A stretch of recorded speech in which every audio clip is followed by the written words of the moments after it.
Alright, welcome to video number 3, which is on strategy slash philosophy. So, the reason why I'm making this video is because this is quite fundamental in terms of building your team from scratch and how you want to play the game, because this will determine your moves essentially in later game weeks. You might not realize this now, but you will eventually. So, what I mean is how you're going to distribute the £100 million which you get across the positions. Now, obviously, if you invest a lot, let's say, in the midfield and little in defence. However, there's an expensive defender you want to purchase, you most likely will need to do 2 transfers at minimum to accommodate for that defender. So as you can see, it depends where you've got the money invested in certain positions.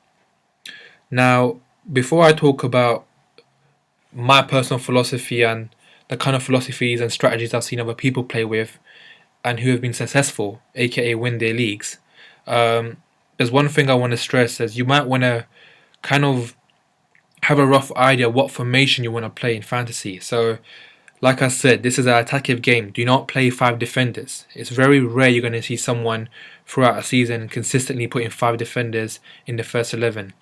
I would personally, I'm a fan of putting 3 defenders because I do think this game is an offensive game. If you watched video number 2, so something like 3-4-3, 3-5-2. Something along those lines is pretty good. But the main key point here is you want to make sure your number of defenders is 4 or less, right? Some weeks 4 defenders, they might have some good fixtures, but 5 is pushing it. So according to what formation you want to play with. So with me, it's generally either 3-4-3 or 3-5-2. So based on that, I'm going to pick my team. Now in goal, look, you're only allowed 1 goalkeeper on your first 11. And I see something a bit silly is people usually get 2 quality keepers. Now right now, this is a team I've auto-selected. But this is the thing not to do. So in this season of fantasy, keepers are valued actually less than what they usually have been. So before, the normal price for a good goalkeeper, top 4 side, was about £6 million. But now in fantasy it's gone down. And I think this is kind of a ploy to get people, to get more goalkeepers in the top 4 sides and makes them much more accessible. However, my philosophy is still the same. I do think you need 2 keepers that are first team keepers, but you don't need to get 2 great keepers. I think my strategy has always been get one good goalkeeper and the other one that must be a first team player. So we're looking at around 5 to 5.5 for the really good one and 4.5 for the other one. And let's not forget, saving money in these positions can only help you when it comes to purchasing midfielders and strikers, because this year in fantasy, trust me, the midfielders and strikers are expensive. You see, I think Aguero £30 million. So, Hazard 11.5. You need that money in the day for those offensive positions. Now, outfield players, there's one thing that I want to kind of highlight is you want to get players. This is something that's totally mistaken, but if they take set pieces or they take penalties, this is probably a great thing for you, because that means there's more likelihood of them getting points and along with bonuses, etc. So if there's players like, for instance, like Baines for Everton, he takes penalties and set pieces. That's why his value on fantasy is so high. If you look at it, it's 6.5. And the reason why Terry and Ivanovic value is quite high as well is because they get goals. So at the end of the day, you want to get defenders, that have great scope to get some great points, offensively and defensively. And Baines is one example that offers that because of his set pieces, Terry and Ivanovic on set pieces, and Ivanovic in general play. However, there's 2 things I want to mention. I've always been someone who started the season with actually very little money invested in defense because of my philosophy. This is my personal one, that I don't believe in investing a lot of money defensively at the start of the game. I believe in getting these offensive players and going hard, attackively in a sense, But later, as the season progresses, I tend to kind of figure out which defense of a particular team that I think is very good. For instance, Southampton last season emerged as a very good, defensive backline. So I invested money in that. So that's my philosophy. However, if you're going to look to invest in an expensive defender, you want to look for someone who has attacking points potential as well. Now, midfielders and strike. Now, I want to kind of group these two together. You can get 5 midfielders and 3 strikers. So obviously, you can get more midfielders and strikers. And most of the time, I believe fantasy across the season, you've won it and lost it according to which midfielders you get. That's my personal opinion, because midfielders have the greatest scope of getting the most points in terms of they can even get defensive points for a clean sheet, 1 point.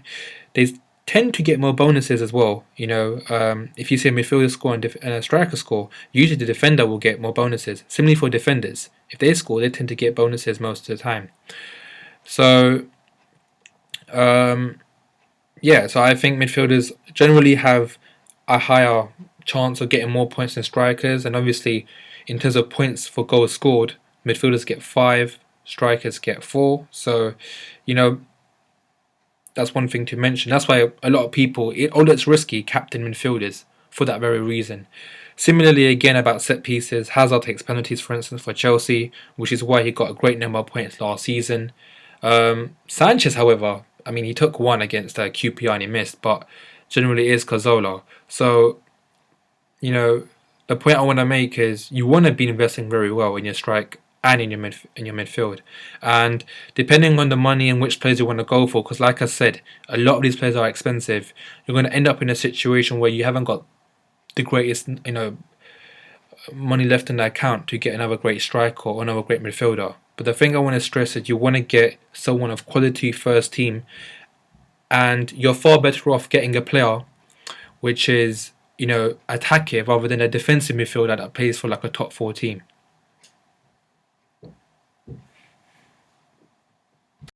Top teams. So, example, this season, someone like Coquelin for Arsenal, for instance, or maybe even Lucas for Liverpool, you're far better off getting a player of similar value for a lower team. And when I say lower, I mean, example, mid-table or even bottom table, for instance. But they're attacking players. They have a better chance of you getting points. It's such a bad mistake I see people make, and it's in a way, yeah, it makes your selection for your first 11 easier, but that's a problem. That's not actually a good thing. You want that problem of having, a selection dilemma for a game week, because that means players, are competing with each other in the day. And let's not forget home away fixtures, teams having bad fixtures. You want a functioning team and players who can actually get you points. Now, I will be making videos on teams and what players. The only reason why I haven't made videos straight away about each team pretty much and what players I think people should look at is because the transfer window isn't closed, and until the start of the season there's roughly just under 2 weeks. So I think it's still relatively early, but this is, I think, a video that was needed just to get people aware of certain stuff and kind of think about what strategy they want to use before they actually start building their team. And before I end this video, I just want to say, if there's any suggestions on any future videos that you guys want to see, please do let me know. Do comment, and I do plan to release a certain catalogue of videos before the season starts, and thereafter it will be 2 videos a week, post and pre-game week. So yeah, thank you for watching.